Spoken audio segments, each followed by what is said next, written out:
It's been dubbed the trial of the century. That's what it says, right? I mean, we've been known to go over the top here in Question of Sport with some of the things. The Manchester City trial of the century. I'm not sure I would go that far. Do you know, would you go that far, maybe? All the charges against him you're on about? Yeah. I don't know. It's a lot of charges there. Trial of By the the way, century. The solicitor's fees, trial of the century. the legal fees, solicitors' fees must be astronomical. Yeah. It's maybe the Going on trial of 2 the years. century in terms of legal fees. But as opposed to actual trial of the century. No. There has to be greater ones this century, okay? I definitely think there has. Now, they're facing, as you mentioned there, 115 charges for alleged breaches of Premier League financial rules. Are we any closer to knowing the outcome? Joining us for more is talkSPORT reporter Max Scott. Max, give us it. What is happening? Morning, Max. Morning, Ali. Morning, Dino. I'd agree with you. It's probably not the trial of the century, but I reckon football's trial of the century. Maybe it gets it there. But look, we've been waiting for a long time for this to come out. In fact, the hearing by the Independent Commission ended in December after 3 months of legal argument. Now, there was an expectation that we would hear the ruling of this historic case in football by the end of March.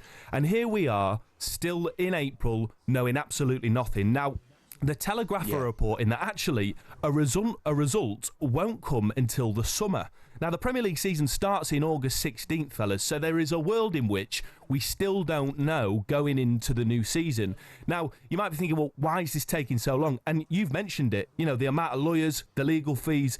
There's so many charges, they're so complex, and the sheer amount of evidence means that they still aren't able to get to a ruling. Now, it's been more than 2 years since the Premier League announced the charges, and the first alleged offence that City, according to the Premier League, are accused of committing was in 2009. So we're over 15 years later, still not knowing. It is still hanging over the Premier League and hanging over City. Max, well, the first thing I've got to say to you, never mind trial of the century, it's certainly the longest trial of the century. I mean, I think from everybody's point of view, supporters of clubs up and down the country, and indeed Manchester City, who want to prove themselves innocent because that's what they'll believe. I mean, I know there's been a lot of cases, but surely it's unacceptable the length of time it's taking. Lots of fans will feel that way. Certainly Manchester City fans will feel that way because it's hanging over them. We've got to remember, if the most serious charges are proven, Ali, they're at risk of relegation and having all of their titles expunged. I mean, that's as bad as it can get. And so I think it's not just about, as well, how long it's taken. It's about the fact that so many people are still not in the know. And as well, Ali, it's about the Premier League.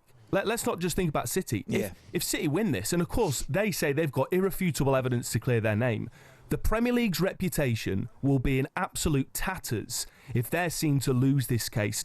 And the people I'm speaking to, Ali, are constantly reminding me that the people behind the Super League are waiting in the wings. That lot want nothing more than the Premier League to be seen to have its reputation destroyed so that those Super League plans can be brought back into the fold. And so while we're waiting, there is this sort of, you could say, crisis facing top-flight football, whichever way you look at it. I think that's a fair point. Can you imagine the costs? What the costs are? It's 500 quid for an email. I know. Solicitors charge you. I know. Minimum. Just rubbing their hands. Imagine. Oh, incredible. Max, thanks very much for your time. Home to Everton for you tomorrow. What do you think? Well, look, it's actually my dad's 70th tomorrow. So we're at the world-famous City Ground, banks of the River Trent. I'm just looking for us to hold on to it, Ali. It's those injuries to Alanga, Wood, Taiwo Awoniyi. We've not got a recognised striker at the minute, and Ola Aina as well. But if there's anything about this Forest side, it's sort of that team mentality, isn't it? Next man up. And I think that's what Forest have got going for them. So regardless of injuries, I do think we can get a result against Everton. I think we can get all 3 points. And we're dreaming of that Champions League anthem at the City Ground, boys. Brilliant. Have a good weekend, mate. Thanks for your input there. Cheers, Max. talkSPORT Breakfast, waking you up Monday to Friday morning from 6 a.m. on AM, on DAB, via the talkSPORT app and on your smart speaker. talkSPORT.